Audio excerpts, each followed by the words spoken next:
Après Paris en 1947, c'est en avril 1950, sous le beffroi de Lille, dans les espaces situés derrière l'horloge, que devait s'installer la première télévision régionale.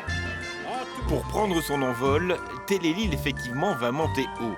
Le premier émetteur est à une centaine de mètres de hauteur dans le beffroi, le premier studio au 3e étage de la mairie. 25 avril 1950, la première télévision régionale est née. 40 ans plus tard, Nicole Gunderman, la toute première speakerine, en parle encore des étoiles plein les yeux. On était tous émerveillés par ce jouet. Je crois que tout le monde, on était enthousiastes.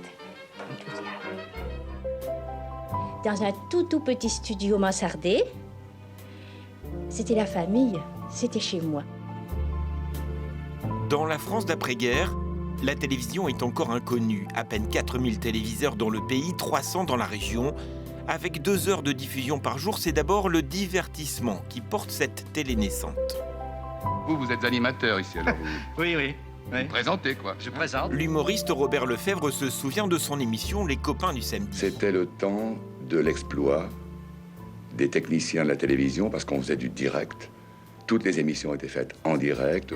Une conférence de rédaction dans le beffroi de Lille. 1951, la télévision régionale diffuse ses premières actualités. Vous croyez que ça va intéresser les téléspectateurs ? Les équipes de reportage sillonnent la région pour quelques minutes à l'antenne.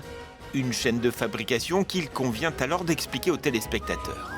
Le commentateur s'enferme dans un studio et parle en même temps que le film se déroule devant lui. 19h moins 30 secondes, tout le monde est en place, en régie, en studio. C'est parti mes enfants, autre jargon du métier. Télé-Lille se développe et manque vite de place. En 1957, elle s'installe au 36 boulevard de la Liberté.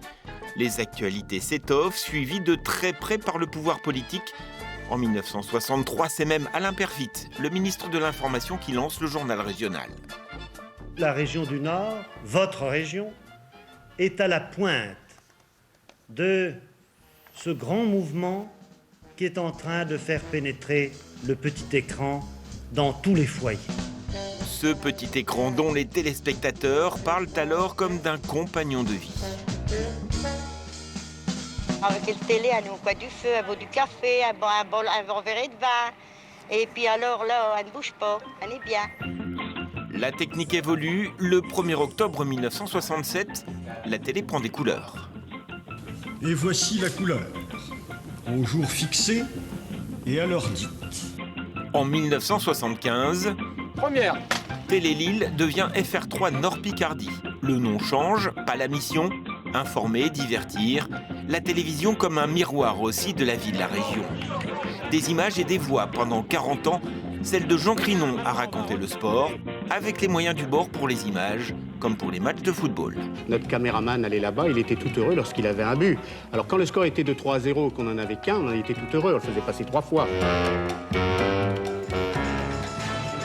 Le Nord, terre de tous les sports. Sur le sable de l'enduro du Touquet, les pavés de Paris-Roubaix, aux côtés des footballeurs lensois champions de France en 1998, ou des Lillois pour leur doublé championnat coupe en 2011, la télé se doit d'être partout, y compris dans la mine. L'équipement de cette taille est désormais classique dans le bassin du Nord-Pas-de-Calais. FR3 en tournage, au fond, jusqu'en 1990, jusque la fermeture du dernier puits de la région à Wany. La télévision y était en direct. Voilà donc les derniers mineurs qui remontent de 780 mètres de fond pour la dernière fois, en direct dans Midi 3. La mine qui inspire Pierre Bachelet pour son titre Les Corons. La musique, justement, a trouvé aussi sa place sur FR3. Dans les années 90, audience record pour Michel Pruvot et ses airs d'accordéon.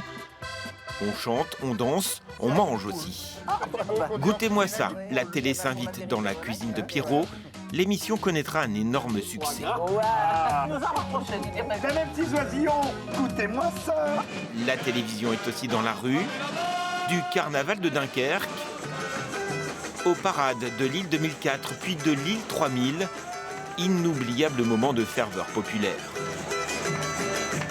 75 ans de vie de la région, filmé et partagé avec les téléspectateurs.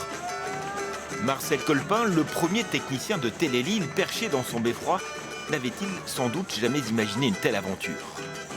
Dans la profession, on a quand même été les pionniers. Mais on s'en a pas fait une gloire. Pionniers d'une histoire que les habitants de la région ont aussi contribué à écrire.